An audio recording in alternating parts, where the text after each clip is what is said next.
Entonces, listo. Bueno, reanudando la serie de estudios que hemos venido teniendo ya hace 2 sábados atrás, por Lee y por Cindy, y la introducción que tuvimos al inicio y recordando por qué nosotros estamos como colocando en el panorama de estudio a China, y por qué tenemos esa seguridad de que es importante estudiarla o ese permiso de estudiarlo y recordando cómo es eso que hemos venido trabajando en esta serie y en estos repasos, pues me gustaría que recordemos un poquito de lo que veíamos en la introducción con Cindy, que es desde qué vista vamos a empezar a evaluar a China y cómo vamos a ver esa línea y cómo vamos a ver todos los hitos marcados también en una línea de reforma. eh, y es a partir colocándonos los lentes tanto de los derechos humanos, de género, eh, su amistad y enemistad con Rusia y la economía también que ha venido desarrollando, porque en el panorama económico es un país importante. Y adicionalmente, algo que nos da permiso y sin duda alguna debemos recordar, y es en esas historias que hemos tenido pues, en la historia de 1978 y 1989, que es una historia em, que es exitosa, y hemos venido nosotros estudiando con los ojos del género, que es algo importante de estudio para nosotros. Y algo que me gustaría recordar un poco es a partir también de verlo como la esclavitud. Entonces, como colocándonos esos visores. Y algo que me gustaría también recalcar eh, es que pues después de la ley dominical nosotros vemos que país tras país se va volviendo sexista, pero también nosotros vamos a analizar la historia y como hemos visto con Lili, podemos ver que China es un país sin duda alguna sexista, patriarcal, que no es un país cristiano, pero es un país que tiene unas filosofías y que se maneja igual de manera patriarcal. Entonces, ya recordando un poquito como la introducción que tuvimos y los visores que tenemos que tener en mano, me gustaría pues que entremos un poco en la línea, quizás un repaso también rápido de lo que vimos con Lili y algunos recuerdos que me gustaría tener. Entonces, hay un documento que, que el anciano Terry nos muestra y no sé si es el mismo, pero encontré uno que me gustaría confirmar más adelante si es el mismo, que es las formas como de control y las formas también como en China se han revisado el control de la natalidad. Profundizaremos un poco más, no me quiero saltar como el orden de la línea, pero quiero que lo tengamos así en mente porque nos da como varios elementos, varios recursos que nos permiten entender un poco lo de la ley del hijo único que se vivió. Y creo que en este video, para mis ojos y para mi entendimiento, pienso que es un tema muy importante que generó mucho dolor en las mujeres y vemos severamente marcado el patriarcado. Entonces, bueno, ya con esa introducción, em, nos centramos en la línea como un repaso. Entonces, la línea empieza desde 1949, como veíamos con Lili, con la Revolución China, donde se marca un antes y un después en China. Entonces, primero la revolución, o primero tenemos un gobierno popular liberal y después está marcado por un antecedente de la Revolución China con Mao Zedong. Al analizar esos eventos, nosotros podemos marcar una línea de los dirigentes que han tenido China y una cronología de esos dirigentes que han tenido hasta el tiempo de hoy. Entonces, inicialmente para ubicar esa nueva República China comunista, nos vamos a centrar desde 1949, que es donde nos marca la anciana Terry el inicio de esa nueva China, esa nueva forma de gobierno, hasta la actualidad. Y algo muy importante que va a marcar esa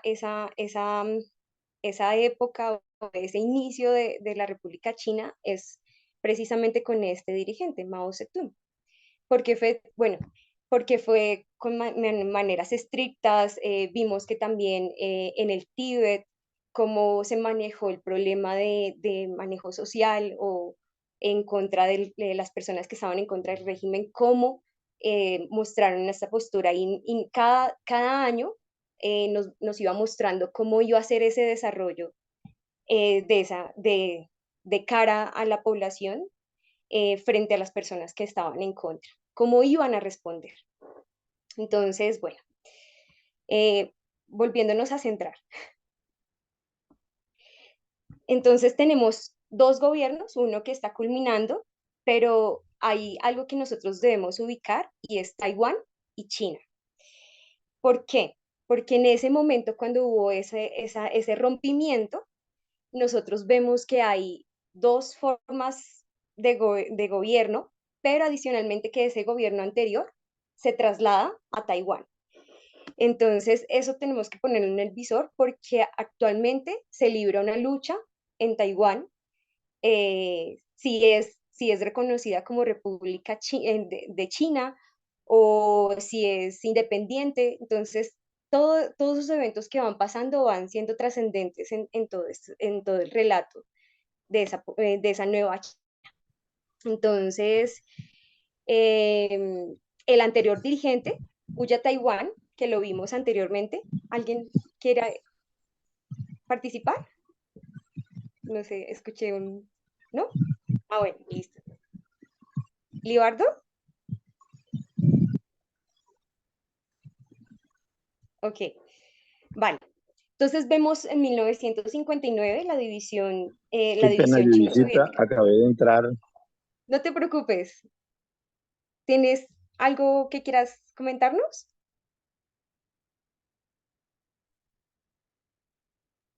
Vale, listo. No, Yuyisita, que usted me hizo mencionó mi nombre, No, algo, no, y no, no, no te acabo de preocupes. entrar Creí apenas. que querías, Qué pena. no, no te preocupes, no te preocupes, tranquilo. Entonces vemos esa división china. Hay un aspecto importante y es que vamos a ver en esa línea, vamos a ver que son amigos con Rusia, no son amigos, o se va desarrollando una amistad en la actualidad o desde una fecha en específico. Entonces vamos a ver que en la línea vamos a ver hitos donde se marca una división entre China y Rusia y también donde formalizan y públicamente algunas relaciones que tienen por su frontera. Y algo para que podamos entender un poco por qué se da eso, es importante que nosotros revisemos un poco el mapa. De pronto ya lo conocemos, pero que nos ayude a entender un poco la situación que vamos a venir recordando y mirando el día de hoy. Entonces, aquí tenemos un mapa de China, de Google Maps, donde hay escenarios que vamos a tener que estar focalizando para poder entender lo que aconteció. Entonces, por ejemplo, aquí tenemos el Tíbet, aquí tenemos una provincia que lo llaman, bueno, aquí está en español, sería Xinjiang, pero lo vamos a tener que ir reconociendo también. Bueno, hay unos reportes que ahorita vamos a revisar. Otros eventos significativos se dan en Pekín o Beijing, en una plaza en específico. Y también es importante que nosotros analicemos con quién son fronteras, porque desde 1949 vamos a ir viendo que a medida que se hace la revolución de la China comunista, se van tomando territorios que no eran de la anterior China o la China liberal. Entonces, por ejemplo, como esta provincia, la provincia del Tíbet, que también se desarrollaron conflictos y lo vimos con Lili, también dónde está Taiwán, cómo fue que se desarrolló, para dónde se fue el anterior dirigente, en unos hitos vemos que Estados Unidos apoya a Taiwán para que permanezca democráticamente y algo también importante son las fronteras que tiene China. Entonces, unas de las fronteras que tiene, estas son todos los países con los que tiene fronteras: Kazajistán, Kirguistán, entre otras, Corea del Norte, Vietnam, Rusia, y de los que más comparte territorio en la frontera, podemos ver que es Rusia, 3.645 kilómetros. Otro también es, por ejemplo, la India. Pero nos vamos a enfocar en ese problema como del norte de China, donde tiene mayor área de frontera. Y adicionalmente también algo importante aquí es los eventos que pasaron que analizamos con Lili, que pasaron en la frontera del Tíbet, donde ellos no hacían parte y mueren muchas personas en protestas bajo el dominio de Mao Zedong. ¿Listo? Entonces, un poco para tenerlo, uy, me salí, para tenerlo como en cuenta y poderlo como entender y aterrizar un poco los eventos que vamos a repasar. Ay, me estoy saliendo. Lili, ¿Sí? ay, perdón, Dime. Jenny, perdón. Sí, Sí. no sé si puedes un poquito hablar sobre la revolución, por qué se dio esa Eh, separación. ¿Me repites la pregunta? Escuché lo último, pero no Así, lo la inicial. revolución china fue causada por un gobierno también dictatorial, algo así, que se enfrentaron con otro grupo, obviamente, por eso se dio. O sea, había una dictadura también antes, o era por el tema económico, ¿no? Siempre, Habían varias variables. Una era el tema económico. Lo vamos a ir revisando. De hecho, por eso se da la reforma económica y agraria en China, donde en las provincias más pobres y donde también hay mucha población, se empiezan a desarrollar y empieza a tomar gran fuerza el Partido República Comunista China. Los dos, o sea, había dos partidos. Quizás rastrearlo anteriormente no lo hice, pero sí una ¿sí? Cindy, sí, No, adelante. y para tener en cuenta que ellos también venían, eran como de dinastía, o sea, eran de familia, o sea, pasó algo como similar en Rusia, Ujú. como que venían de familia y me imagino que había corrupción y desigualdades, pero primero se formó o sea, la República China y después fue que hubo la revolución o sea, había como una guerra civil, o sea, como dices tú, de los dos partidos, pero hay que tener en cuenta que China desde que se inició, siempre venía, eran por dinastías, o sea, eran familias que se heredaban el poder. O sea, también venían de un poder dictatorial.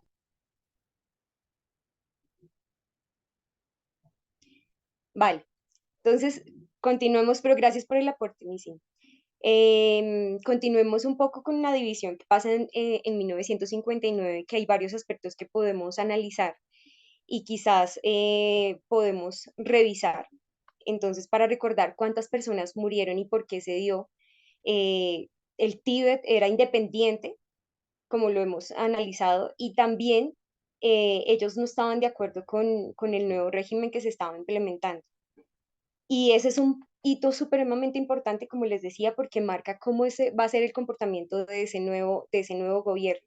Dice que se estima más o menos, la cifra que daba la anciana Terry es que se murieron más o menos 1,2 millones de tibetanos. Se estima que más de 1,2 millones de tibetanos han sido asesinados.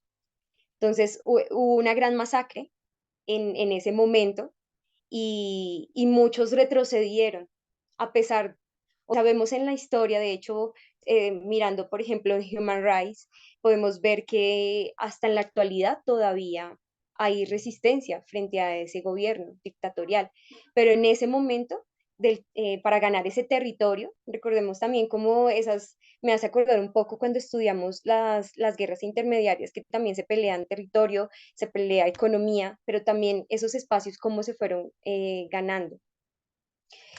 Hay algo que me parece importante que poder rescatar del Tíbet, em, y es que pasaron varios eventos en cadena también, que hicieron que también hubiera como una rebelión.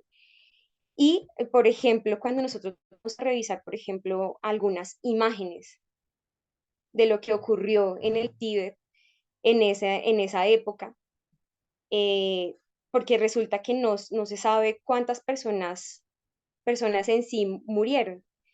Y recordar como la cultura que ellos tienen, que es más como cerca a lo hindú, y no hay cifras de las muertes que se dieron en ese entonces. Y fue atroz cómo se liberó y también Mao Zedong llevó como sus tropas a esa zona para prepararlas para finalmente hacer más fuerte su poder. Entonces, eh, vamos a ir viendo algunos elementos de, de, de, de ese año. Bueno, y aquí, por ejemplo, en la actualidad, lo que les decía, que está pasando.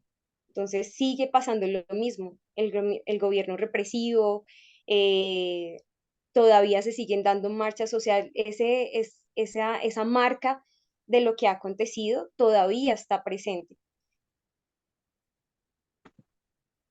Bueno, es como algo importante donde él pone como marca de, bueno, que provincia que no obedezca, voy a trabajar, este va a ser mi modus operandi. Entonces aquí, por ejemplo, vemos que la Unión Soviética estaba pasando por una ruptura, estaba con problemas en el interior, habían problemas fronterizos, vemos que en la frontera comparten una hartos kilómetros y estaban teniendo problemas con China, eh, por la frontera que ellos tienen.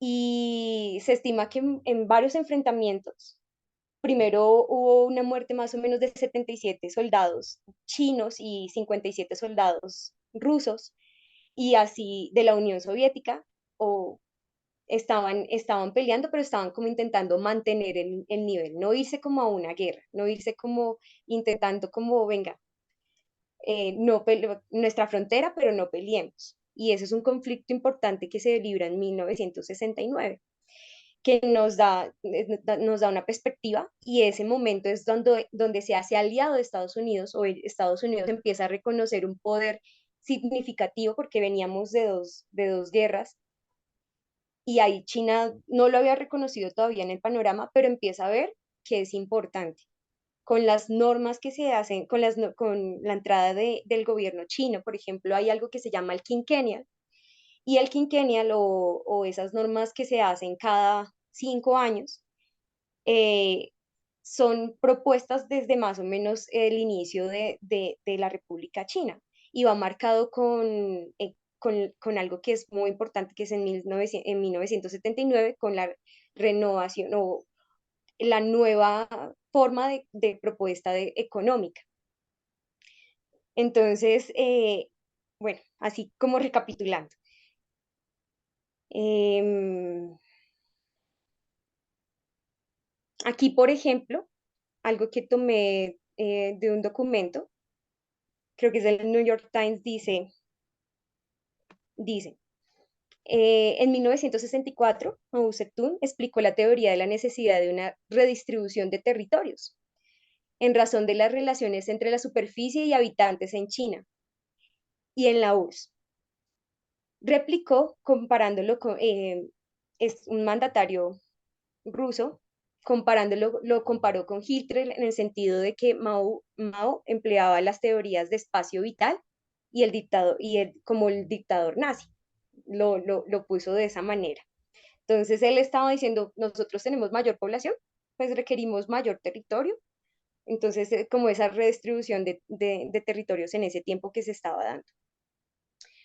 Otro evento importante que se marca en el 11 de septiembre, el primer ministro soviético se detuvo en el aeropuerto, y eran esas tensiones que tenían en la frontera. Ellos no podían reconocer porque tanto la Unión Soviética estaba pasando problemas internos, y en ese momento Estados Unidos aprovechó para aliarse con China. De hecho, le manda ayuda también militar, en varias cosas, empiezan a hacer tratados, pero entonces el primer ministro decía, vamos a intentar mantener las relaciones. O sea, hay un conflicto, hay personas que están muriendo en la frontera, pero no hagámonos pasito, no vayamos tan fuerte. Y hace un viaje, durante su viaje de vuelta, no me recuerdo en dónde es, permítame.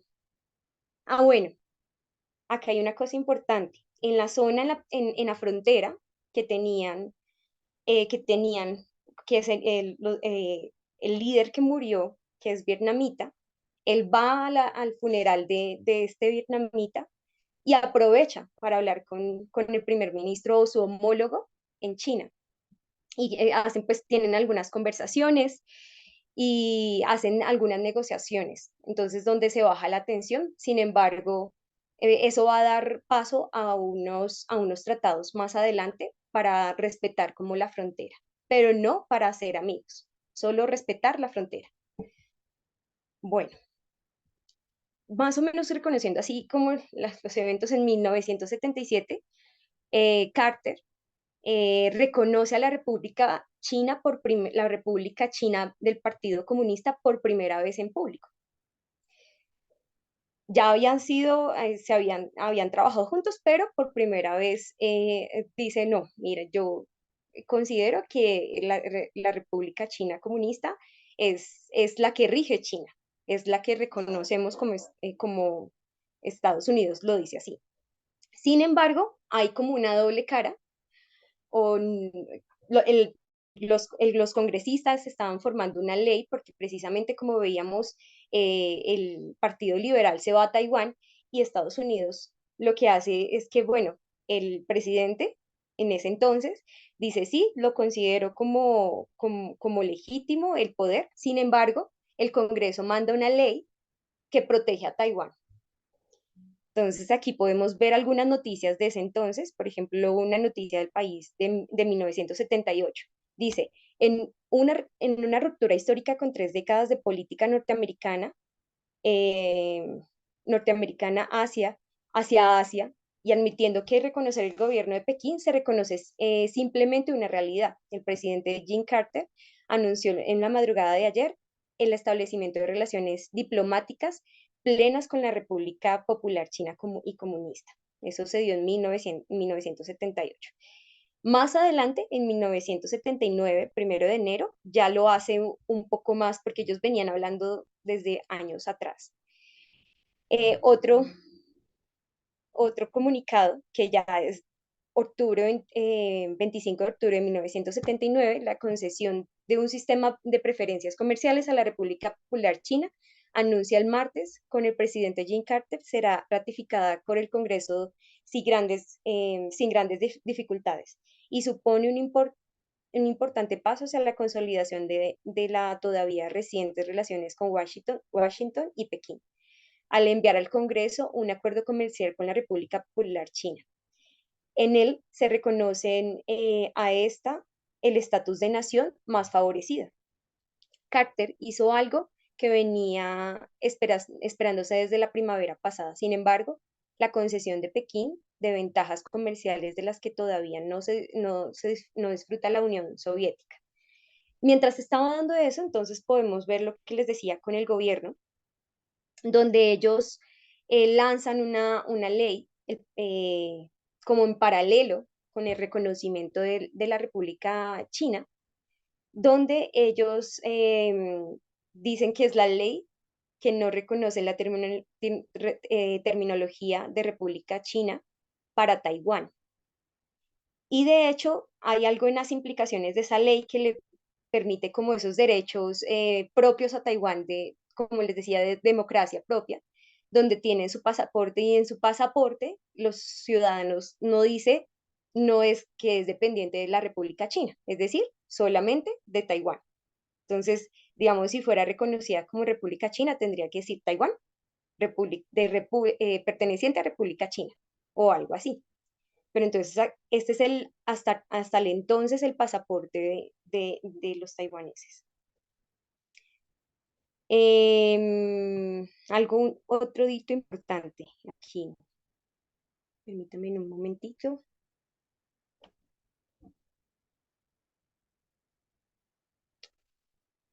Bueno,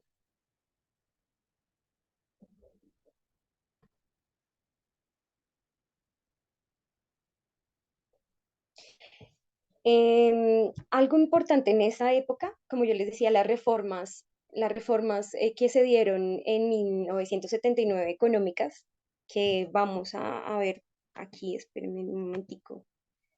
Hay un documento que encontré donde y se impulsan todas esas series de reformas, pero entonces esto va a ser muy importante para la economía, para la ley del hijo único que se dicta en China. Y es que lo que ellos quieren es que se están dando cuenta que los campos no están dando suficiente alimento o ese es uno de los pretextos, no están dando suficiente alimento para todas las personas. Algo que también ellos dicen para promulgar esa ley, de hecho, esa ley económica, cuando uno ve el quinquennial, yo sin pensar que lo iba a revisar hace más o menos un mes, cuando estaban haciendo, por ejemplo, factor de emisiones de CO2. Ellos se reúnen, como les digo, cada 5 años y hacen una serie de compromisos económicos en vía de hacer empresas que sean más rentables o que vayan acorde, por ejemplo, a factores de emisiones menores. eh, y se reúnen, empresarios se reúnen y logran los objetivos. Entonces, por ejemplo, un documento que yo revisé de dióxido de carbono, en 5 años, con el trabajo que ellos plantearon en un quinquenio, lograron retroceder o disminuir el porcentaje de emisiones de CO2. Entonces, las políticas que empleaban en esas reuniones cada 5 años se lograban y eran impulsadas bueno, algo importante que no les comenté es que para ese año ya Mao Zedong ya no está. El dirigente que está en ese momento es, em, es este, 1976, no lo sé pronunciar, Hua Hufen, no sé cómo pronunciarlo, hasta 1978. Y 1979, que ya es lo que vamos a ver de la reforma económica, es DEN, que ese sí lo vamos a ver bastante, bastante y de verdad que hizo bastantes cambios en lo económico, en la forma de trabajar y en la forma de tratar a la población de manera eh, no respetando los derechos humanos. Entonces, bueno, aquí para un poco aprovechar que llegamos a este lugar. Bueno, el primer quinquennial se hizo en 1953 a 1957. Ese fue el primer encuentro. Y ya vamos a ver por qué cobra sentido y por qué es importante revisar. Entonces, bueno, aquí podemos ver alguna gráfica. Esta gráfica nos la dio la anciana Terry, donde nos muestra cómo el PIB se va cambiando en China, cómo va creciendo, lo que mostraba a la población y al gobierno chino al actual gobierno chino le daba mucha fuerza e impulso porque el PIB estaba creciendo bastante. Desde el inicio, que ellos empezaron en 1979, iba aumentando más o menos un 9%. Hasta en la actualidad, si vemos el PIB, se desarrolló inmensamente. Entonces, eso quiere decir que las reformas económicas que ellos estaban planteando les estaba funcionando. Y ahí entra el papel de la mujer, porque esos son los focos que nosotros teníamos que ver, o los lentes que les decía que es importante que lo veamos en nuestra línea. Y es que ahí entra a participar las mujeres, empiezan a formarse, empiezan a tener educación como a pares.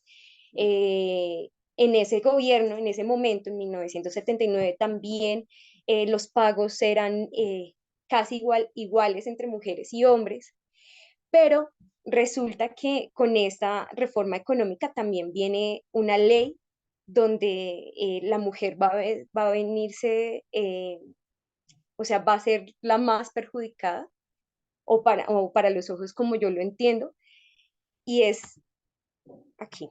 Ahora sí quiero que no escucharme yo solita, sino que me ayuden quizás a leer y empezar a construir entre todos.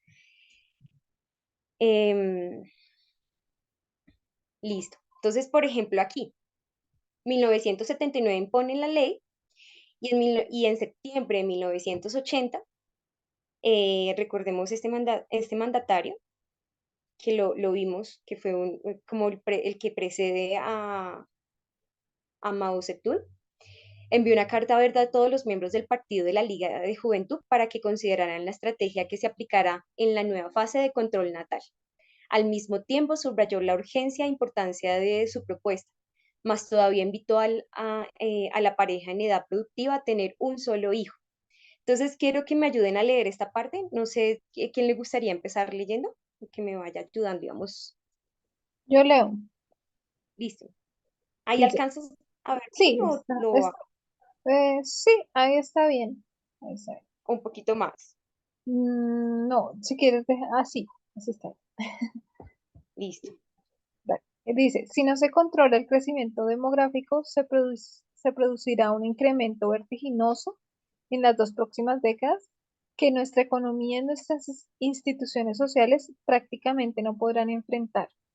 Tras un cuidadoso estudio, el Consejo de Estado considera necesario lanzar un programa decisivo en los próximos 20 a 30 años para pedir a cada pareja que tengan un solo hijo a fin de que la tasa de crecimiento demográfico pueda ser controlada lo antes posible. Nuestro objetivo es esforzarnos por limitar la población a un máximo de 1.200 millones para fines del siglo. Un, un economista les dijo que es importante implementarlo. ¿Puedes, por favor, continuar esta parte, por favor? Claro que sí. Dice, los dirigentes chinos reconocieron que sería difícil aplicar esa política. Sin embargo, se centraron en el objetivo. Desde entonces, las unidades de planificación de la natalidad de cada nivel jerárquico, en estrecho contacto con los dirigentes del Partido Comunista, no solo estuvieron vinculadas con las organizaciones de salud, sino también con las organizaciones de masa. Las organizaciones de salud brindaron servicios de planificación natal y los demás grupos persuadieron a la población para que participara. Para acelerar la implementación de esa política, el gobierno introdujo una serie de incentivos y a la vez aplicó sanciones. Listo. Aquí vamos a ver desde propaganda. Aquí yo no sé si les traje algunas fotos, creo que sí. Ay, Dios. Espera un momentico. Entonces, por ejemplo, salían carteles así o carteles así. Y si ven en común, creo que por acá tengo muchos más de propaganda que estaban pegados en todos lados, o sea, bombardearon a la población de este mensaje. Y al inicio lo hicieron así, y con incentivos, después fue más severa la ley, pero entonces algo que me pareció, me llamó la atención, bueno, aquí vemos una niña, pero usualmente los carteles que vi, que de tanta información que revisé, había una pareja tomando de la mano a un niño, o por ejemplo esta foto que es un niño. Entonces sí promover que fuera un solo hijo, sin importar si era mujer o hombre, pero después sí importaba que si era mujer o hombre. Entonces vamos a ver más adelante eso. Entonces miremos lo de los incentivos, porque al inicio empezó así, muy sutil. Entonces algo que me llamó la atención que decía la anciana Terry, que era como uno de los mayores experimentos. Y de verdad que fue, o sea, es increíble cómo la población china ha sido, o sea, aquí entre paréntesis, como ha sido de verdad perjudicada, como ha sido, bueno, en sí todas las poblaciones nos pasa, pero como ratoncitos de laboratorio, con lo que quieran y como lo han implementado. Y cierro ese paréntesis, pensamiento personal, que de verdad, viendo tanta cosa, no sé, pero me pareció muy doloroso como como escoger o esa selectividad. Y más adelante vamos a ver un estudio donde ya mujeres que habían pasado como esos trastornos o esas causas de pasar por la primera ley. Primero fue la ley de un solo hijo, hijo único, después de dos y en 2021 de tres. Entonces, y cómo esos trastornos han generado, y bueno, ahorita lo vamos a analizar. Vamos por los incentivos. ¿Alguien le gustaría leer? Si quieres, Jess, Judy, ¿qué digo? Tengo sueño. Sí, sí, sí, dale. ¿Por dónde? ¿En dónde empiezo? Aunque los incentivos varían de una provincia a otra. Aunque los incentivos variaban de una provincia a otra e incluso en una misma provincia, todos ellos consistían en compensaciones económicas a las parejas que solo tenían un hijo. Para comprometer a las parejas, tenían que firmar una carta de compromiso en la que señalaban que solo tendrían un hijo. A cambio recibían el certificado de hijo. Una vez obtenido el certificado, la pareja y su hijo tenían derecho a los beneficios establecidos por la ley local, los cuales podían incluir en las zonas urbanas, los padres recibían un estipendio mensual que variaba entre el 5 y el 8% del salario promedio de un obrero y que continuaba hasta que el hijo cumplía los 14 años. La pareja recibía una jubilación complementaria por encima de la ley vigente de protección social laboral. La pareja tenía trato preferencial al solicitar vivienda pública. Y en las zonas rurales, los padres recibían un sueldo extraordinario por año hasta que el niño cumpliera 14 años. El niño recibía la ración en granos equivalente a la de un adulto y se le consideraba como una persona y media o dos en la asignación de para la explotación privada. En cuanto a la vejez, la pareja tenía asegurado a un nivel de vida igual o superior al promedio local. Mm. Sigo leyendo, Bueno, no, hasta ahí, hasta ahí. Es una lista larga, pero entonces, ¿qué pasaba con las parejas que decidían tener dos? Entonces, por ejemplo, las que decidían tener dos, recuerdan que anteriormente decía que recibía un certificado de hijo único. Si la ley decía que tenía, o sea, ya cuando implementan la ley, solo podían tener un hijo. Entonces ahí es donde se vieron, por ejemplo, algunas parejas que sí tuvieron ese siguiente hijo y ese hijo no gozaba de seguridad social, no gozaba como al no tener certificado, no podía emplearse, no podía coger un tren, no puede casarse, no existe para el sistema. Y eso fueron algunas decisiones de algunas familias de algunas parejas de tener su segundo hijo. En otras ocasiones no fue el mismo caso.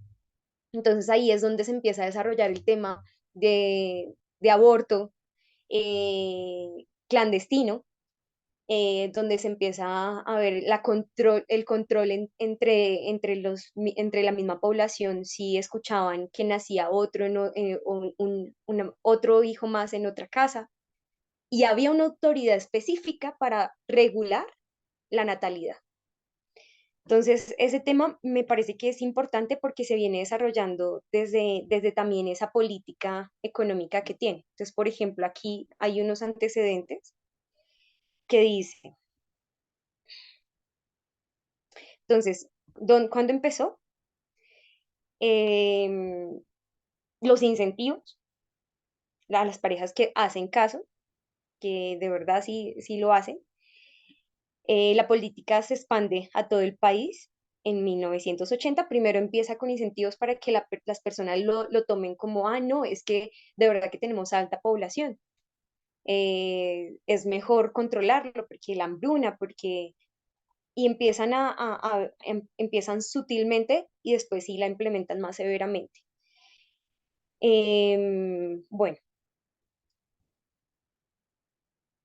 en el 2000, bueno, en 1982, nueva constitución consagra el control de la natalidad como un deber de todos los ciudadanos chinos. Aspectos negativos, entonces envejecimiento de la población, Una vez empiezan y les da resultado porque ven que las mujeres se están dedicando más a la economía, se dan cuenta que pueden tener un control de la población y la natalidad más efectiva, pero entonces después de unos años se empiezan a dar cuenta que está pasando algo con su población y es que hay un envejecimiento en la población. Entonces, un gran número de los habitantes en China tienen altas edades, son longevos, más o menos hay personas que llegan muy bien a los 100 años, 90.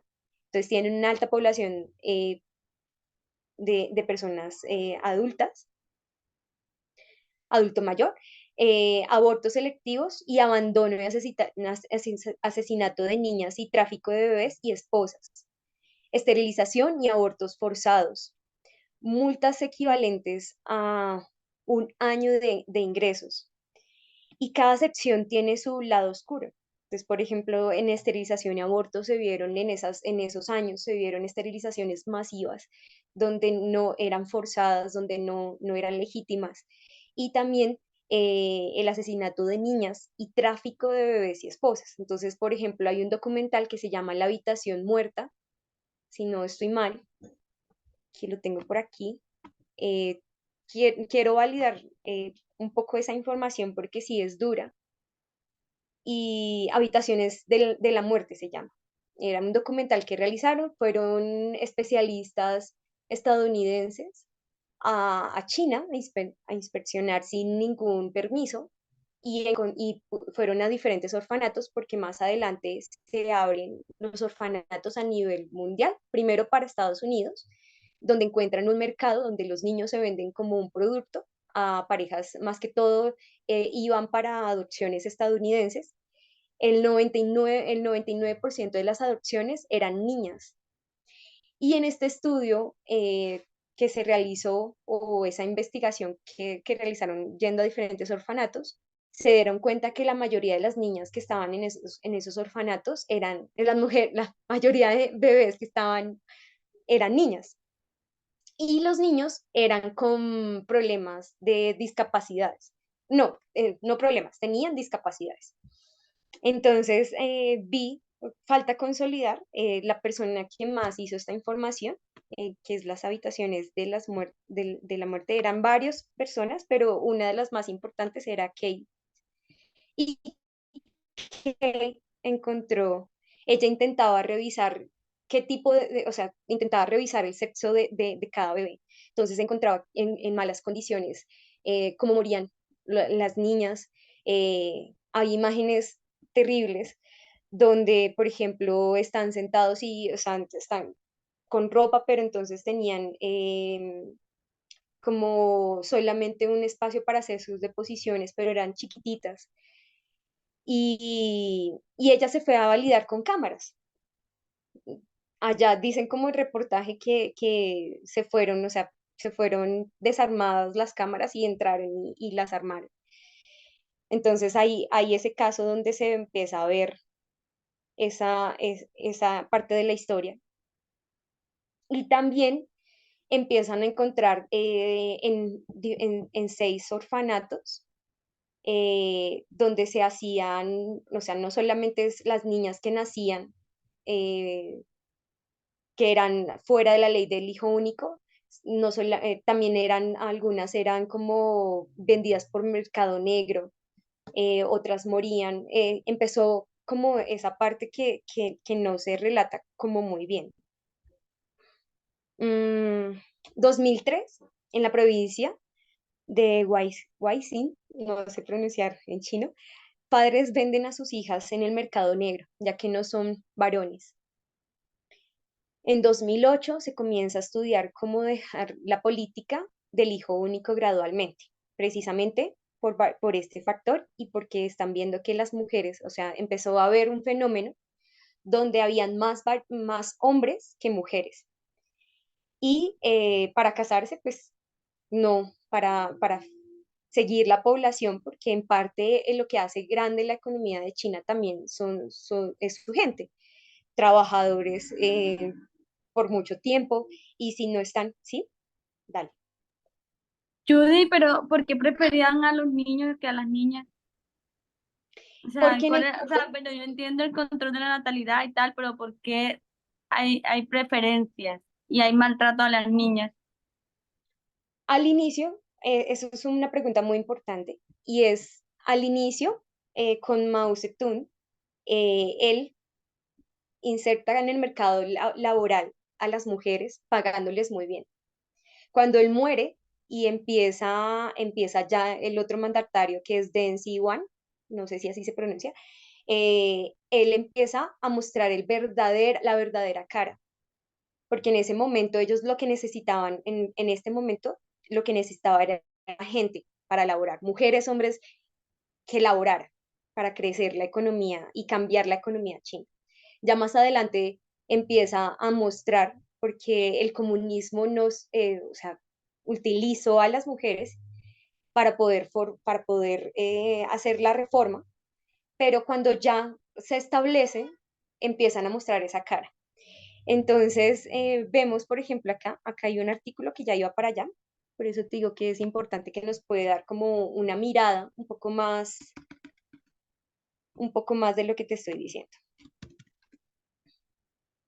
¿Quién le gustaría ayudarme a leer? Ah, bueno, este es un estudio. La anciana Terry menciona un estudio, pero yo no estoy no convencida, sino no estoy segura si este es.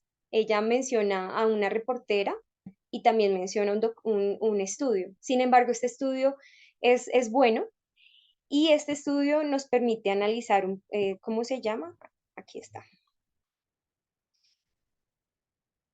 Como desde una postura de género, el análisis de, de, de lo que estaba pasando. Entonces, ¿quién le gustaría ayudarme leyendo? ¿Puedo? ¿Puedo leer yo? Y por favor, ¿Dónde empiezo? eh, Gran pongámoslo, aceptación. o bueno, sí, Ahí. desde gran, pero es que me parece que no empezaríamos bien. Bueno, empecemos desde aquí. Contexto de género en China. Contexto de género en China. La relación entre las actitudes respecto a los roles de género y las intenciones de fecundidad también depende del contexto de género de un país. La fecundidad y las intenciones de fecundidad suelen ser altas en las sociedades tradicionales de género, en las que los roles públicos y familiares están claramente asignados a mujeres y hombres. Se espera que sean más bajas en sociedades Pero, ya. con gran aceptación de la participación de la mujer en la vida pública, pero con escasos cambios en los roles familiares parentales. Junto con el sistema patriarcal o el sistema masculino de valores que dominaba a la sociedad china tradicional, conceptos confucianos de género como esposa virtuosa y buena madre, los hombres son superiores a las mujeres y los hombres son el sostén de la familia, mientras que las mujeres son amas de casa, se han utilizado ampliamente para evaluar el comportamiento y el estatus de las mujeres en relación con los hombres. En la historia moderna de China, las normas de Eh, género han... Sí, hasta ahí. espera, paremos ahí un momentico. Entonces, con relación a la pregunta de Cindy, recordemos que ellos, dentro de sus filosofías está o sea, no son cristianos, pero es el confucianismo. Y aquí nos están hablando un poco de cómo ven a la mujer desde esa filosofía. Y esa era la filosofía. Entonces, eso en parte va a responder tu pregunta. Bueno, ¿y por qué preferían hombres y mujeres? Es porque también tienen esa misma filosofía de los roles de género. Listo, puedes continuar. En la historia moderna de China, las normas de género han experimentado un desarrollo continuo a lo largo de diferentes fases, influenciada por la teoría marxista-leninista. La ideología maoísta exige que tanto hombres como mujeres trabajen con igual remuneración, y la emancipación de la mujer se Esto es, tengo un cartel acá. Ah, perdón. Se logra en parte mediante la participación. Ay, me perdí. No, perdóname, Se te me lo estoy... agrandó. sí, Laboral masiva. Parte sí, mediante la participación laboral masiva y la educación. Además, el sistema Danway, construido por el Estado, aliviaba en parte la carga familiar de las mujeres.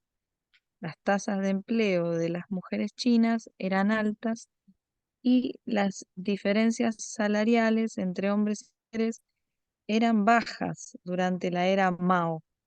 ujú, Sin embargo, las normas tradicionales de acá.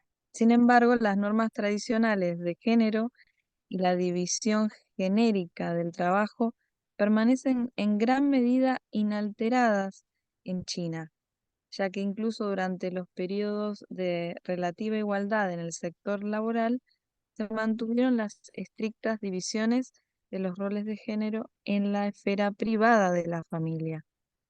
Las reformas de Deng, a saber, las 4 modernizaciones, la política de puertas abiertas y la transición a una economía socialista de mercado, tuvieron una gran influencia positiva en el desarrollo social y económico del país. Sin embargo, este proceso también estuvo acompañado de prácticas discriminatorias de género. El sistema Danwei y la ideología marxista se derrumbaron durante la reforma del mercado, lo que allanó el camino a mayores grados de separación entre las esferas privada y pública. Aunque Ujú. muchas mujeres, ¿hasta ahí?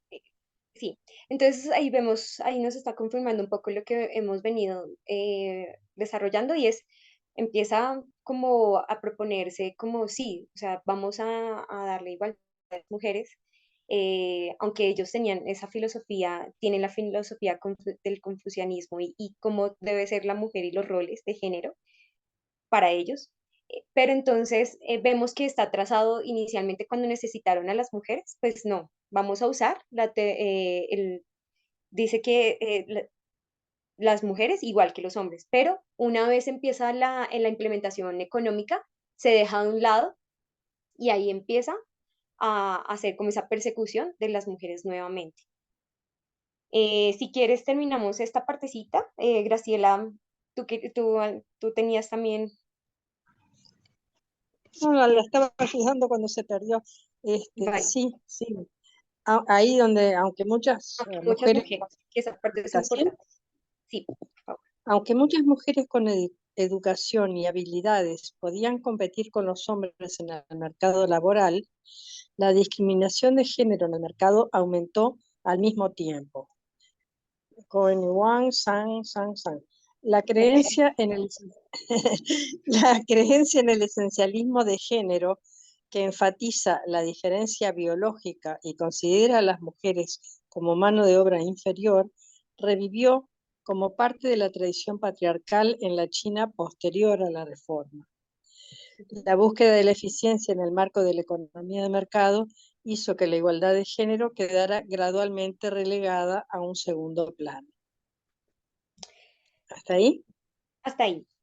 Vamos a volver a este estudio porque me gustaría revisar como esos estragos con números, porque, por ejemplo, ahí dice, este estudio evalúa después de las reformas económicas y la reforma del único hijo y la del segundo y la del tercero, cómo es que las mujeres piensan frente a tener hijos o qué piensan, cómo lo afrontan.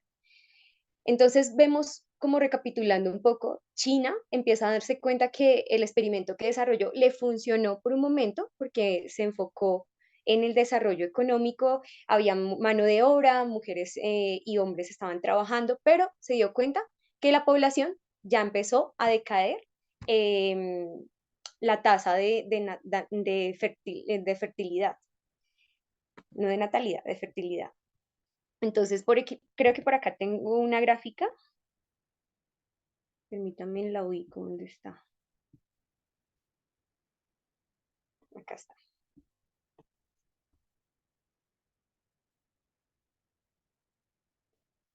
Entonces, los nacimientos que se dieron desde que empezó marcada, bueno, no desde 1949, pero sí desde 1979 en adelante hasta 2020. Esta gráfica la mostró la anciana Terry. Vemos cómo ha caído, aún cuando ellos levantan la ley del hijo único y empiezan a establecer la ley de dos hijos, y en 2021, cuando se acerca la ley de tres hijos, sigue bajando. Entonces empiezan a preocuparse porque empiezan a decir, ay, o sea, cometimos como un error en el medio de ese camino de controlar la natalidad o la fertilidad. Entonces, bueno, eso es importante. Volviendo como a la línea, entonces, por ejemplo, en 1983 se dieron esterilizaciones forzadas en China, esterilizando aquí es más de 20.000 personas en 1983. En 1989, entonces, nos marca las muertes en el Tíbet. Y aquí hay algo importante porque esto marca como una diferencia. Recordemos bueno, recordemos dónde está el Tíbet, pero por ejemplo en 1989 se da tanto la ley marcial en el Tíbet, donde mueren muchos tibetanos, pero también en paralelo empieza como de ser enemigos a como encontrarse de nuevo con Rusia, China. Entonces, hay algo que ellos tienen, algo que ellos comparten y es la ley, o sea, lo que escuchábamos con Lili, que es la ley de los misiles de Cuba, que también es una parte de lucha contra la definición de qué es comunismo. Y hay algo importante en ese año y es que dentro del partido, del partido chino comunista hay una persona que se llama Juan Yuban y muere en ese año y era una persona o un dirigente que permitía que la libertad como de prensa en China usualmente no se da esa libertad de prensa, pero él abogaba como para que se diera, también para que se mostraran como con más transparencia los procesos y la verdad no le gustaba mucho al director en ese entonces, de 1989, que si nos vamos a ver quién era, entonces vamos a ver que en 1989 es Deng Xiaoping. Entonces a él no le gustaba y había como había controversias entre ellos dos. Cuando él muere, llevan muchos años con la forma de represión de la República Comunista China y se da una gran marcha en Pekín, en una plaza en específico. Esperen un momento que aquí está el nombre de la plaza, que es como Tiananmen. nuevamente, perdón. Tiananmen. Tiananmen, que está ubicada en la capital de China, en la capital de China, Pekín o Beijing. Y él muere, aquí está la fecha de cuando muere. Permítame un momento. Eso fue como inicios de ese año. Bueno, sí, fue como a inicios de ese año y en Pekín, el 15 y 18 de mayo de 1900, fue la primera reunión formal entre el líder, o sea, estaban como dos cosas en paralelo. Muere ese líder que la gente cree que de verdad con él de pronto va a haber un cambio, creen que es el único y cuando muere pierden la esperanza.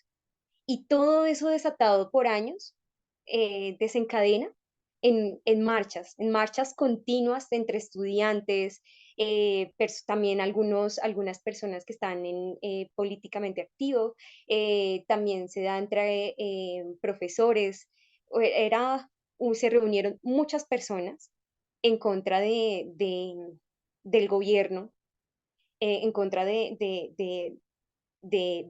dirigente que estaba en ese momento Y en paralelo se da una reunión importante que es la primera cumbre sino-soviética, que también se estaba dando dentro del 15 y 18 de mayo. Entonces llega el homólogo, porque no están hablando entre presidentes, sino entre primeros ministros, y Pekín está vuelto nada, está en protestas, y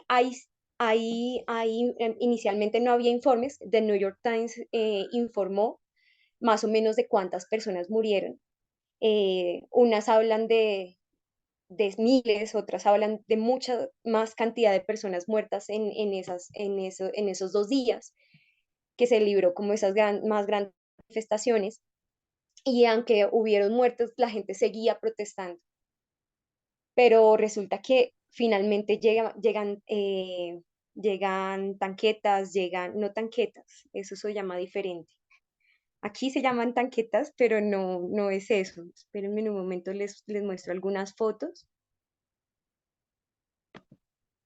Entonces nos puede servir. Ay, esta no abrió. Esta tampoco abrió. Permíteme. Y se viene un término importante ese hito importante en 1989, se viene algo que se llama la purga sin fin, donde silencian a las personas con esa misma técnica. Aquí más o menos algunas imágenes de lo que se vivió en 1989 ese día. Ellos están, bueno, a él no se supone que a las personas que son del gobierno se les tiene que hacer como una conmemoración. El gobierno no se la hizo, y las personas preguntaban que por qué no, y ellos fueron y en esa plaza de Tiananmen, hicieron como ellos creían que debería ser conmemorado, y exigiendo una serie de cosas que se habían acallado por mucho tiempo. Entonces, ahí se ve, por ejemplo, dice: estudiantes, trabajadores, empleados públicos gritaban consignas para pedir mayor libertad y democracia, eh, como la multitud que había, porque eso no lo informaban. Y se supone que China debería, en ese momento que invita al homólogo, recordemos que había un problema fronterizo, que no deberían haber tenido como problemas internos. Entonces, las reuniones les tocó ponerlas en varios lugares debido a las manifestaciones. Entonces, inicialmente se veía así. Bueno, acá está los homólogos que se reunieron, Gorbachev y el ministro, aquí no está el nombre del otro. Bueno, y aquí, por ejemplo, también cómo se va desarrollando los que le preceden en poder. Siguiente, hablando con los estudiantes, pero no se llega a ningún acuerdo. Y finalmente, pues termina dice que se le disparaba a cualquier persona que se moviera cerca de la plaza. O sea, fue bastante fuerte, hubieron muchos heridos. Entonces, un poco para poder entender ese momento que estaba viviendo China y pues también Rusia. Eh, Aquí hay un punto también que está la caída pues, de la Unión Soviética, y también pues, a Rusia, pues donde están mal y renace o muere y nace.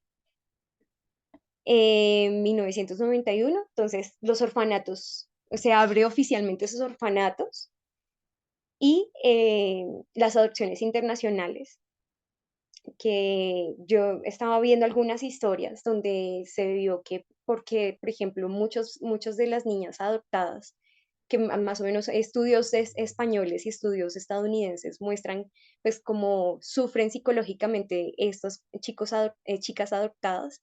Y también, por ejemplo, algo que les pasó en posteriores años y en la actualidad, se ve que niñas chinas quieren, o sea, como quieren reencontrar a su familia, porque las noticias que se desarrollaron después es que fueron muchas robadas, o les tocó, el gobierno se las arrebató. eh, Ahí se empezó a mostrar esa cara porque eso estaba muy silenciado. Entonces, adopciones como mercado negro: el 95% de los abortos eran fetos femeninos, el 97% de las adopciones eran mujeres. Aquí yo tengo un estudio, pero no sé bueno, ese es el de las habitaciones, el que les estaba mostrando, que me parece como importante, sería bueno como revisarlo. 1996, pico de la hegemonía de Estados Unidos, está en su punto más alto de poder y ahí precisamente hay cuatro países en elecciones, Estados Unidos, China, Rusia y Taiwán, y ese inconveniente de te reconozco como república, pero yo apoyo a Taiwán. Entonces, aquí empiezan a romper, porque primero eran amigos con, o sea, más o menos es como cuando son amigos con Rusia, se ve como se ve como ese patrón de comportamiento, son enemigos, entonces se forman alianzas con Estados Unidos para combatir a Rusia. Y cuando Rusia, entonces se forman para combatir con Estados Unidos. Entonces aquí, este es un punto importante porque resulta que en esas elecciones China quiere aprovechar para decir, no, se tienen que reconocer como república china. Y Estados Unidos decreta como el apoyo y manda, apoyo militar, manda, más que militar, les manda como unos aviones y como ayudándolos de que hagan sus elecciones tranquilos. Finalmente las elecciones de ese año se dan y gana como el Partido Demócrata nuevamente en Taiwán y no logran hacer nada, entre comillas, China. También aquí hay una celebración de una cumbre donde empieza esa relación de Rusia-China, ahora sí se hace pública y se va fortaleciendo esa amistad. En 2001, pues vemos también el 9/11, también vemos que la China se une a la Organización Mundial de Comercio, firman también un tratado con la Federación Rusa, em, que también tiene que ver con la frontera, que entonces tratado de buena vecindad y cooperación amistosa. Sin embargo, es una amistad, pero es como te reconozco como un buen vecino, pero no vamos a hacer más que eso. En 2005, entonces se descubrió el tráfico de bebés en 6 orfanatos, que esa historia está muy marcada por esa historia. Y en 2010 vemos 10.000 personas fueron esterilizadas en el sur de China. Finalmente, en 2016, la ley del segundo hijo se abre. Entonces, cuando les comenté ahorita que volveríamos al documento del estudio que se realizó a varias mujeres, permítanme un momentico acá. Acá está. Bueno, antes de pasar a las cifras, quiero que leamos un párrafo.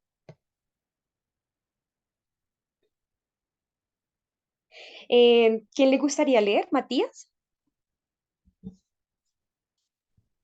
Ya, desde filo- Desde el filosofía comunista.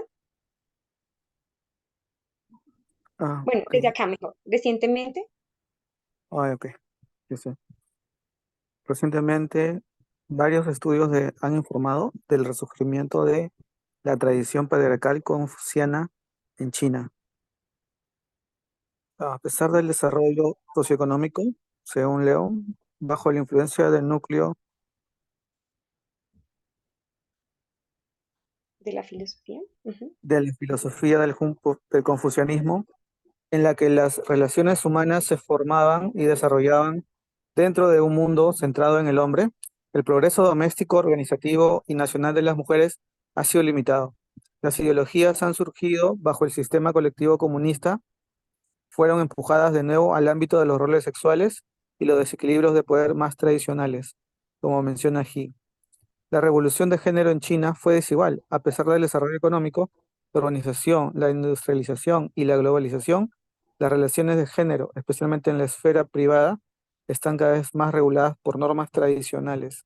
En los últimos años, por ejemplo, se castiga cada vez más a las solteras con estudios de veintitantos años, con mujeres sobrantes, como mujeres sobrantes, Este fenómeno está estrechamente ligado a las expectativas e intenciones de fecundidad.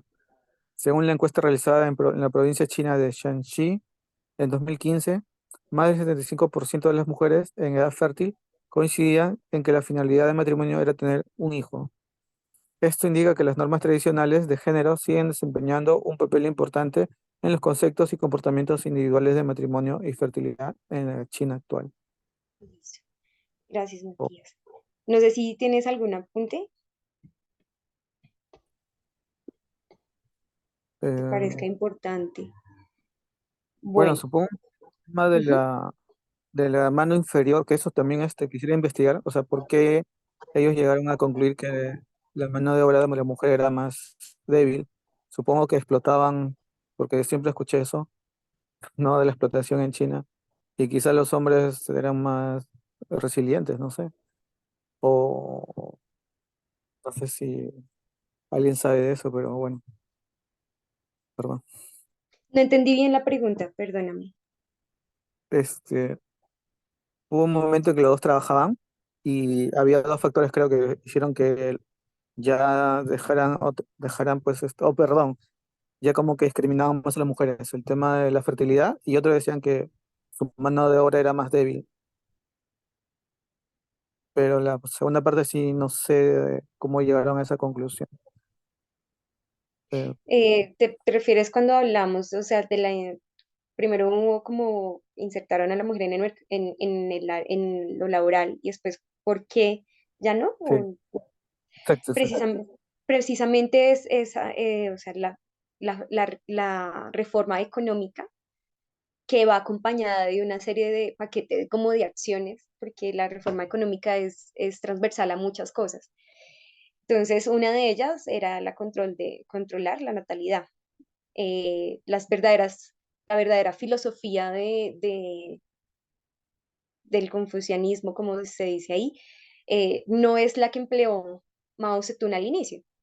Entonces, China de por sí es un país patriarcal desde antes de la reforma por Mao Zedong. Entonces, ese siempre ha sido su forma, como ver las cosas. Entonces, aquí un estudio, por ejemplo, de mujeres que han tenido, hijos en la política de no tener solo un hijo. Entonces, y mujeres restringidas a hijos y mujeres que pueden tener en la política de tener dos hijos. Entonces, ninguna intención tiene intención, se evalúan como tiene intención de tener hijos o no tiene intención. Entonces, bajo una política que se implementó para medición de esa intención de tener hijos. Entonces, de las 663, hay un número de 663 que no tiene ninguna intención bajo la primera ley que implementaron. Mujeres restringidas, entonces 353 dicen no, no quiero. 600 tienen la intención, pero entonces aquí vemos en las mujeres que pueden tener cada vez el número de las mujeres que están evaluadas en cada política, vamos a ver que va disminuyendo la intención, más o menos a la mitad de estas mujeres encuestadas. Entonces aquí hay una conclusión que me parece que nos ayuda a entender un poco de los estragos que generaron. eh, ¿cómo? Conclusiones. Entonces dicen, este estudio concluye que la relación entre las actitudes de género de las mujeres y sus intenciones de tener un segundo hijo es significativamente diferente entre las mujeres afectadas por la política de un solo hijo y las afectadas por la política selectiva de dos hijos. En primer lugar, el grupo 1, mujeres con la política de un solo hijo, las actitudes más igualitarias en cuanto a los roles de género se asocian a una mayor intención de tener un segundo hijo.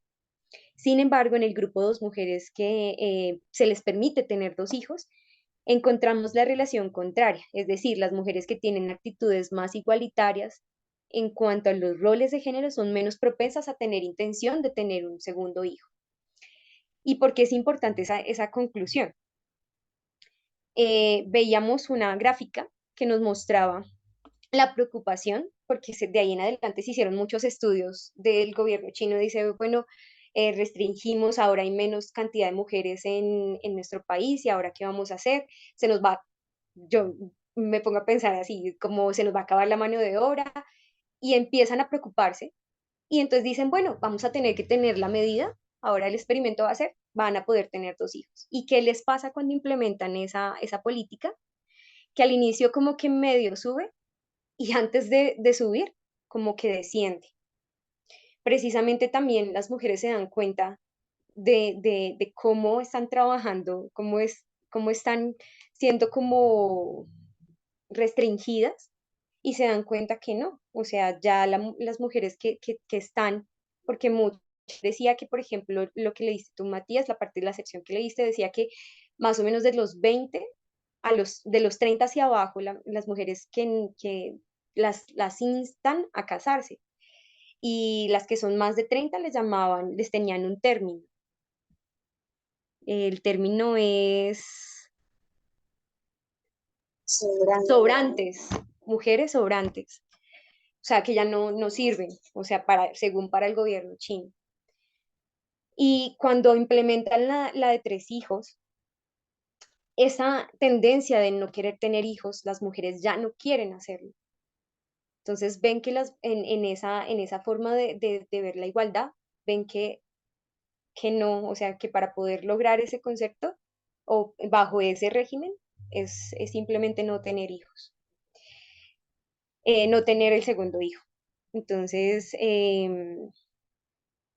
causas pero porque uno, a la luz de lo psicológico, porque después de que implementan la ley del segundo hijo, porque antes de ver como una tendencia a la alza, a ver que estén teniendo más hijos, también, ¿por qué se genera eso? ¿Cuántos años llevaron? Fueron muchos años donde ellos estuvieron con la política del primer hijo, donde vivieron y sufrieron, porque muchas les tocaba, entre la familia, relataba la anciana Terry que veía que periodistas iban y veían que nacían y la misma familia mataba al hijo o la hija, porque el gobierno decía que si pasaba eso, pues les iba a ayudar. Y eso va mucho con el concepto de la esposa bajo el dominio del esposo, donde te callas, obedece, haz lo que yo te digo para que te vaya bien. Entonces, ¿qué generó eso en las mujeres?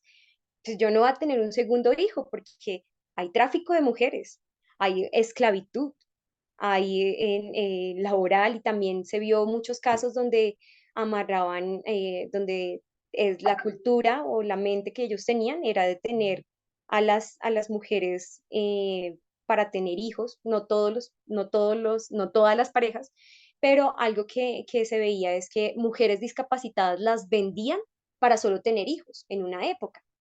Entonces, no, yo no voy a tener un segundo hijo porque me va a pasar eso. O precios de novias también se ve. Entonces, en una China donde la mujer es un producto, no un ser humano con derecho a derechos humanos, no, es un precio y es un producto.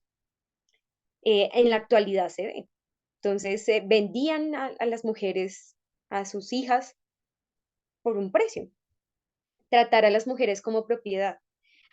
Un tercio de las mujeres que están siendo traficadas son discapacitadas, simplemente para ese de tenemos que reproducir porque nos estamos quedando sin población y población de alta edad.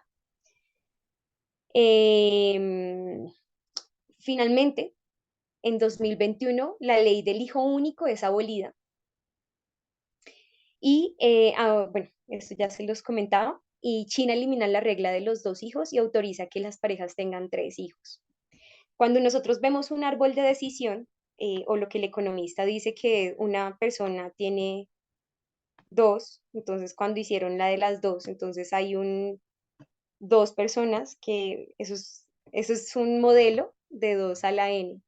Entonces, para ver cómo el crecimiento de las poblaciones.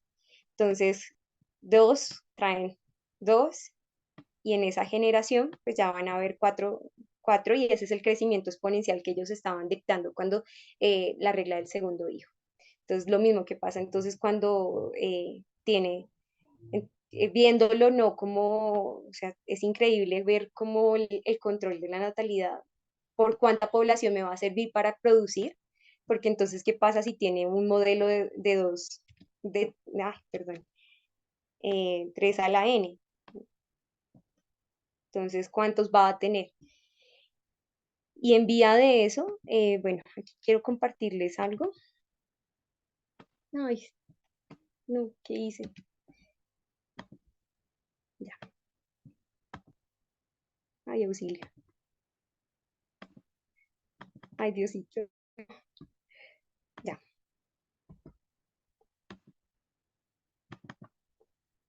Ay, no da. Deme un momentico. Tranqui, tranqui, no te estreses. Gracias, Graciela. Entonces, esta noticia sale en este documental, que sería muy bueno que lo pudieran como leer porque también nos data. Entonces ahí ya explica los estragos también, cómo es, por qué se decide eliminar la ley y bueno, aquí es un artículo muy interesante que sería bueno que lo pudieran revisar. Em, quiero como hacer un hincapié en este sistema que podemos ver a la luz de esos focos de género, que me parece increíble, la verdad. De verdad que cada vez es una vacuna más fuerte y verlo como más, o sea, es lo que se vive en en varios países, pero ha sido muy fuerte en la población china. Yo conozco una mujer taiwanesa y a pesar que es de Taiwán, que ha tenido mayor democracia, también, o sea, ellos y conocer también a los chinos es como sí, o sea, tienen una filosofía de agachar cabeza, de no protestar y es precisamente, hay algo que no les dije y es que a partir de que mueren en la plaza en Pekín, tanta gente, ellos empiezan a hacer miente para no morir. Entonces, como ese sometimiento que se tiene y algo que me parece importante tener en cuenta y es una idea que hacía una analogía, la anciana Terriera, que es como una violencia de género a gran escala, como un marido que controla a la esposa, donde la mujer que es la población tiene que guardar silencio, tiene que someterse, tiene que callar, porque si no, pues entonces te purgo, te mato. Y si sí, pues entonces te doy unos incentivos que a la larga no eran unos incentivos tan, o sea, no compensa el daño que hace. Entonces, esa violencia doméstica a gran escala me parece bastante fuerte y quiero resumirlo con eso, este repaso de este estudio y como esas formas de control de un gobierno patriarcal. Entonces, con esa idea quería finalizar y bueno, otra reflexión que estaba como mirando de este repaso también es que en esta época está marcado por desarrollos porque al inicio se hacía abortos clandestinos, pero se empieza a desarrollar porque cuando uno ve información, el DIU o muchas barreras son crecientes en esa época. Entonces, cuando uno reflexiona, fue macha, o sea, no fue por decisión de la mujer, sino porque en cierta forma ese experimento, ahí sí, en este tiempo, porque China cuando empieza esa política, eh, se extiende también esa misma forma de ver en varios países. Entonces, no con la misma ideología, pero sí esa planificación familiar se da en ese momento bajo unas condiciones de muchas mujeres que sufrieron. Entonces, es otra conclusión que quería revisar frente a este repaso. Entonces, no sé si tienen alguna pregunta o alguna parte que quieran o que tengan, que quieran que revisar.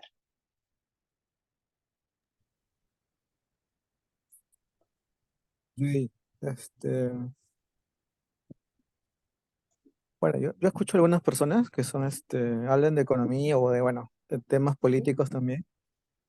Y sí, veo que incluso como ellos, hablan bien de China por el tema que ha disminuido la pobreza, creo que casi, no sé si al 0%, o sea, ya no hay pobreza en China, si no me equivoco. ¿Cómo Eh, se ve en y, China? o sea, no hay Eh, pobreza en China, lo que recuerdo. No sé si lo tenías ese dato, pero sí lo recuerdo, que lo han mencionado algunas personas. Y ese en- modelo económico es el que para ellos es el que ahora deberían seguir algunos otros países, o mejor dicho, haría que muchos de los países que dicen ser mejor que los comunistas deberían ver ese ejemplo. Pero se basan justamente en esos datos para poder decir, digamos, que una dictadura que trabaje o que desaparezca la pobreza al precio que sea, pues ujú, es mucho mejor que un gobierno democrático. Y eso me pareció sí, increíble, o sea, escuchar eso. Pero pues, hace poco creo que en las noticias también se leía que en las encuestas muchas personas acá en Perú, por ejemplo, decían, sí, que estarían de acuerdo en que quizás un dictador los gobierne, ¿no? ujú. Entonces, eh, eso es lo que ha pasado, ¿no? O sea, la democracia, eh, o mejor dicho, las personas están teniendo esa filosofía o esa idea o ese pensamiento, ¿no? De que prefieren a veces quizás ser liderados por un gobierno dictatorial si es que ese gobierno mejora las condiciones, pero normalmente siempre son más en el tema económico y eso es terrible, ¿no? Eh, yo creo que es a costa de que realmente yo creo que no, no sé, tocaría ver un estudio, la verdad, para ser honesta, yo no he revisado, o sea, el PIB es alto y ha crecido, y eso significa que hay un desarrollo empresarial, económico, cuando nosotros revisamos, China es potencia en muchas cosas, cuando nosotros vemos, con solo que revisemos los anillos de comercio, yo me acuerdo cuando hay una página donde tú puedes rastrear las importaciones, y China controla. Desde el COVID, como que disminuyó y muchas empresas han replanteado en hacer un comercio interior, desarrollar un comercio interior. Pero, pero cuando nosotros vamos a la realidad, la población china también, hay muchos documentos donde hablan de la depresión que genera, los miedos que están teniendo, y precisamente se me olvidó esta parte, que era mostrando también eso último que va a estar en el foco en las siguientes presentaciones. Y ellos no tienen libertad de prensa, ellos no tienen, por ejemplo, en este documento que, que menciona lo último, la anciana Terry, muestran cómo en esta región de China, la que estaba subrayada, los unguris les toman el teléfono y esto es algo también, por ejemplo, también cuando manifestan, también ven, o sea, la parte visual, de reconocimiento facial, que es con la nueva implementación de las IAs y la nueva, o sea, la inteligencia artificial. Entonces, ¿a costa de qué vemos? Yo sinceramente creo que hasta que uno va como allá y se ve, cuando, no sé, una vez tuve la oportunidad de ver en Google Maps y la población también se ve vulnerable. El comunismo, como lo planteaba Carlos Marx, no es como se vive, es más como un capitalismo y sí se ve marcadas las diferencias de clase en China. Entonces, y se ven personas muy ricas también. Entonces, no es como eso utópico que se decía del comunismo. No, no se tendría que ver algunos estudios Seguramente, pues como te digo, hay desarrollo económico y eso significa que hay trabajo, pero entonces también hay documentales donde hay explotación laboral y no sé si escuchaste algunos documentales donde los trabajos son injustos o les toca trabajar muchas horas también en contenedores o viajando, fabricando ropa, por ejemplo, en el entorno de textiles. Entonces también se ve mucha vulneración en los derechos humanos, violación en los derechos humanos, que es algo que está muy marcado en los regímenes que se están levantando y específicamente en China, que vemos que es una amplia historia que lleva años, que hasta ahorita estamos viendo y está cotizando entre los más altos. Pero también asimismo, yo creo que en parte como las mujeres han sido tratadas y como niños, o sea, cómo se vulnera, China también muestra toda la información. A veces, o sea, cuando uno va a ver desarrollo de pronto ingenieril o uno ve que tienen muy buenos documentos desarrollados con cosas experimentales, pero asimismo también hay un encubrimiento de información que no sale tan fácilmente a la luz. Y por ejemplo, algo que pasó en la plaza, no se sabe cuántas cifras de personas murieron.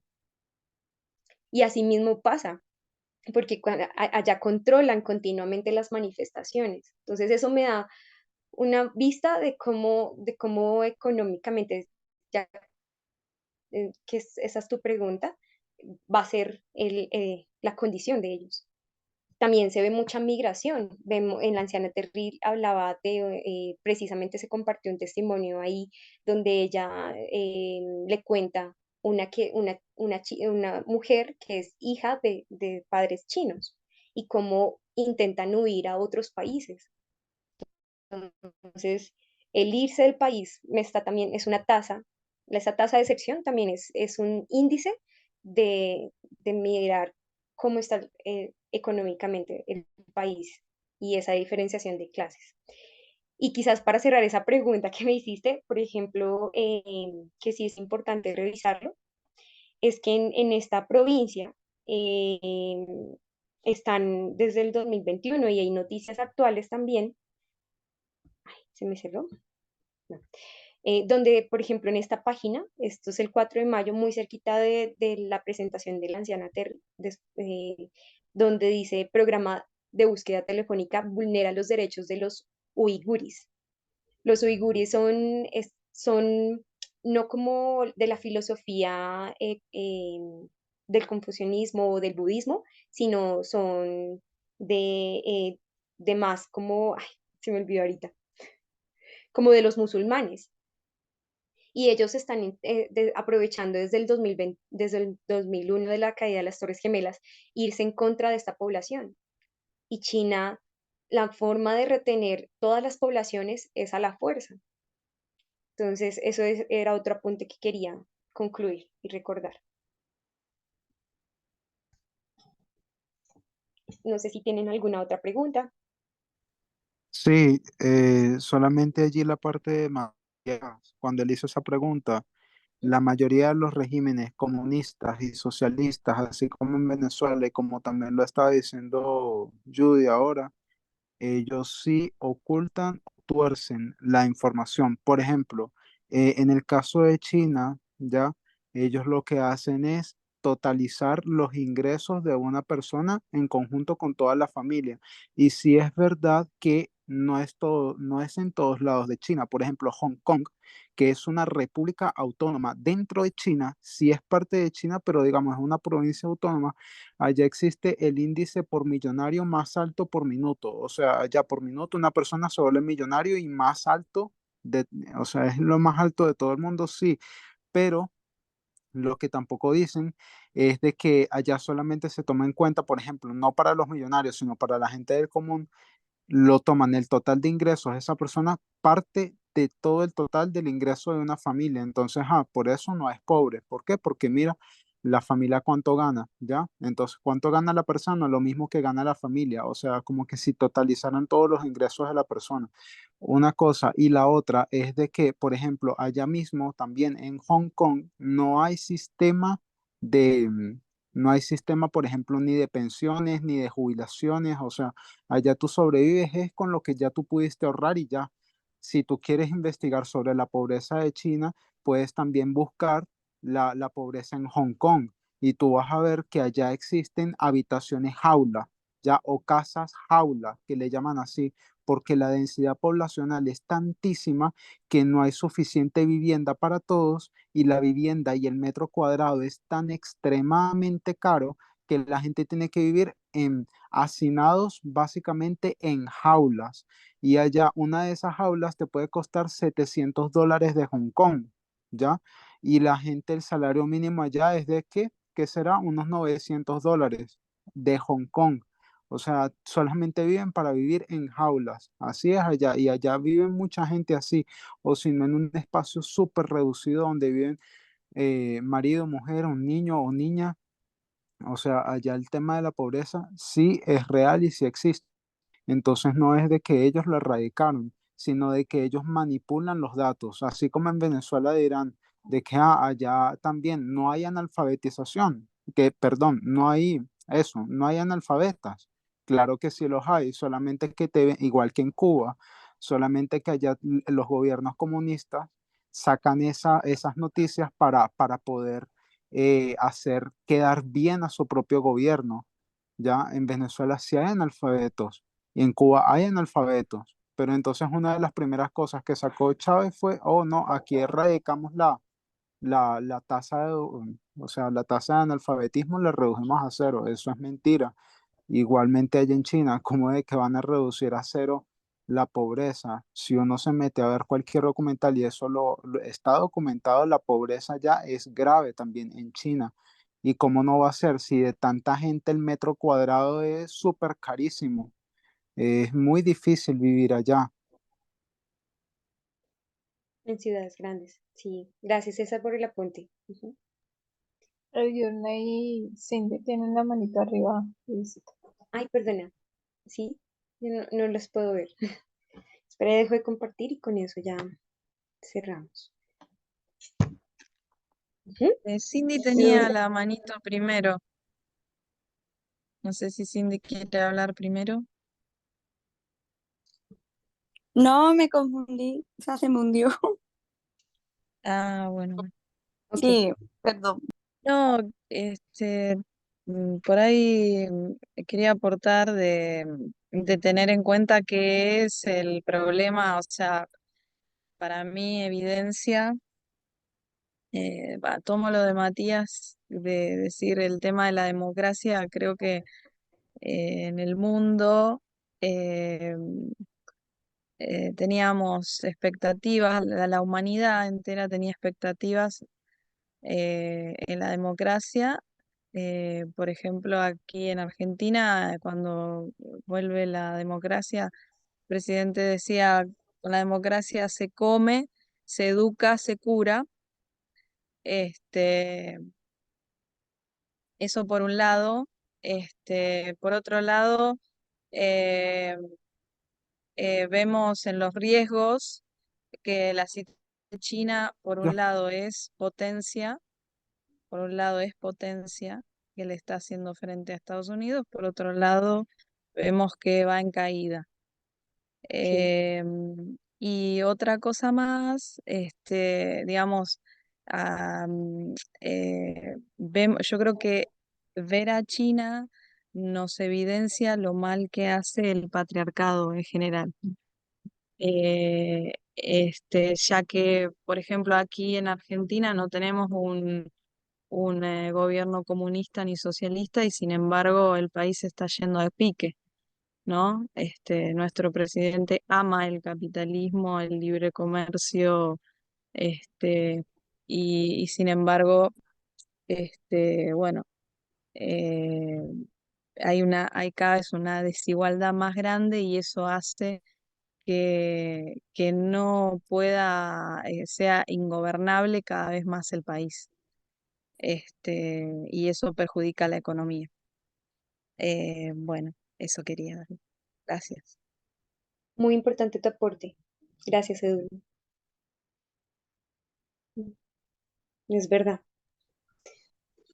Yo quería pedirte si después pudieras pasar al grupo la línea con todas las descripciones de los hitos, porque me perdí la primera parte y me gustaría revisarlo un poco. Vale, listo. Sí, Graciela, no Muchas te preocupes, gracias, Judy. con mucho gusto. Gracias, Em, Judicita. Qué pena, Judy. Una última cosa, mala mía, que apenas, perdón, que ya estaban despidiéndose, pero aunado a lo de Diurne, ¿no? Porque también la gente llega a confundir. Por ejemplo, allá en China, o sea, mucha gente los cataloga como comunistas, pero en sí su sistema económico es capitalismo de Estado. O sea, ellos permiten que la empresa se desenvuelva, pero como que el Estado vigila, ¿no? Y supervisa todo lo que se hace allí. Entonces, ¿qué pasa? Eso confunde a mucha gente porque la gente dice, bueno, pero el sistema político no es comunista, porque es así, ¿no? El Partido Comunista Único y tal, pero luego su sistema económico es diferente. Y fíjate que el sistema económico de ellos, por ejemplo, y sobre todo allá en Hong Kong, que lo mencioné, no hay pensiones, ¿ya? O sea, ya tú sobrevives con lo que tú generaste durante tu juventud y la adultez. Solo es una asegurada ya. ¿Ya? Y ese es el mismo pensamiento que tiene la Escuela Austriaca de Economía, que es la escuela que sigue mi ley, ¿ya? Y por eso lo conectaba con la de Diurne, porque ellos creen es en eso, ¿sí? La pensión, porque el gobierno va a cargar con ese gasto público, ¿no? De darle pensión a la gente, que la gente se resuelve ya con lo que generó durante la juventud.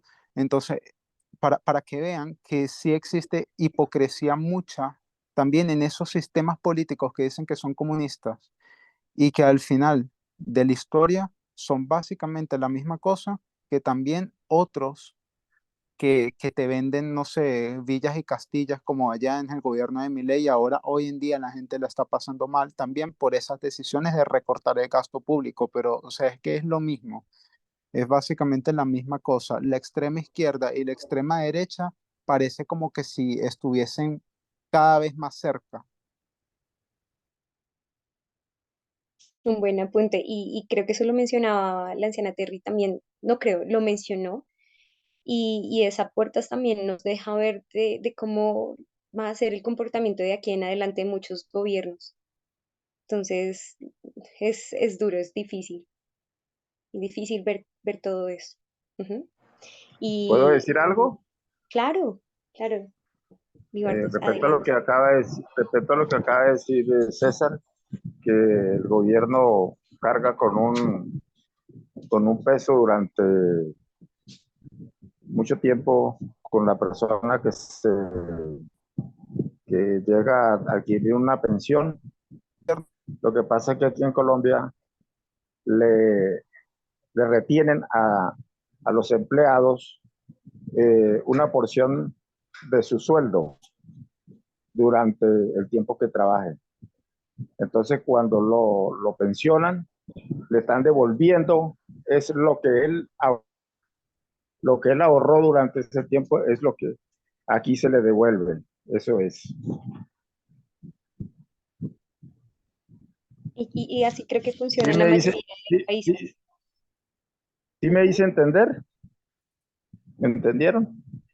Sí, Sí. sí, así también Ah, funciona en bueno. Venezuela. Sí, Pero Bueno, en sí, en verdad no es realidad que no te lo sería un gasto devuelven. del Estado. Bueno, así es aquí. en verdad no es como que te lo devuelven, porque ese dinero que a uno le quitan del sueldo va es a mantener el sistema. O sea, yo le estoy pagando, por ejemplo, la pensión a una persona mayor. Ya luego, cuando ya yo sea mayor, una persona joven es la que me va a llegar a mantener a mí, ya me va a llegar a pagar la pensión. Y no es en sí como tal un gasto del Estado, pero, por ejemplo, mi ley sí lo cataloga como un gasto público, como un gasto del Estado, porque no solamente es que se te devuelve, ya eso, sino que además te dan los intereses, y parte de los intereses sí los tiene que cubrir el gobierno. Igual ellos trabajan con la plata de uno, ¿no? Desde luego, es que ¿Sabes ellos la cantidad de trabajando, plata que recogen y hacen negocio y producen, invierten en empresas? Ellos trabajan con la plata, igual que los bancos también. mira, es que eso era lo que ha dicho nuestro presidente en este momento. ¿Por qué razón este banquero, Luis Carlos Sarmiento Angulo, tenía que tener esos dineros de los pensionados? Él, eso era privado.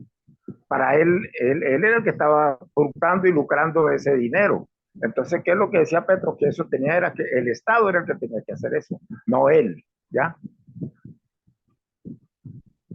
Correcto. Y también algo que volviendo como a la tasa, o sea, quien mantiene las pensiones en parte también es las poblaciones nuevas. Bueno, vamos a orar. No sé, Edurne, ¿me puedes ayudar con una oración, por favor, para cerrar?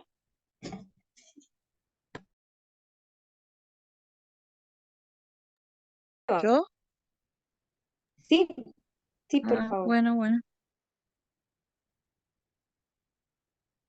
Dios que moras en los cielos, te damos gracias por este estudio, te damos gracias por darnos la posibilidad de poder compartir, saber más, entender más sobre cómo es tu reino, contrastando y comparando. Te pedimos una bendición del Espíritu Santo, que nos guíes en esta semana que comienza, en el precioso nombre de tu Hijo Jesús. Amén. Gracias. Amén.